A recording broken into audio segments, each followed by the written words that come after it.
देखिए जी माशाल्लाह बारिश उतर चुकी है, अभी उरूज पे है माशाल्लाह। देखिए बहुत ज़्यादा आ चुकी है। अभी ये देखिए मेरी गाड़ी का शीशा पानी से इसके साथ फुल है। देखिए माशाल्लाह तबारक रहमान। ओह वाह, बहुत ज़्यादा बारिश आ चुकी है। देखिए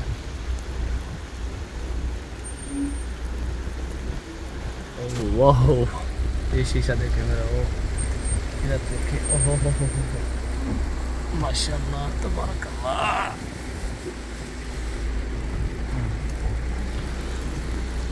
ये देखें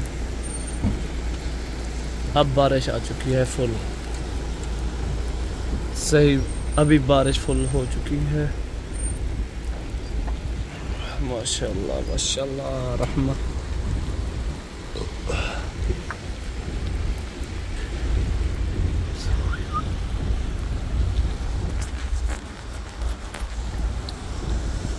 देखें जी माशाल्लाह बारिश है, ये गाड़ियाँ जा रही हैं, बारिश अभी भी फुल है।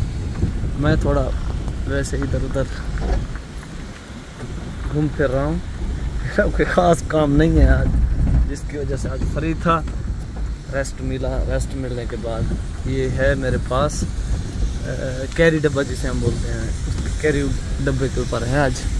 हमारा अपना ज़ाती काम होता है ना, तो ये कैरी डब्बा जब कफीलों का काम होता है तो वो उनकी गाड़ियाँ, ये बस फ्री में खड़ा था, इसकी कोई सेटिंग वेटिंग कराई है। तो हमारा अपना ज़ाती काम ये गाड़ी है। तो बाकी सेठों का काम जाने, देख कर माशाल्लाह।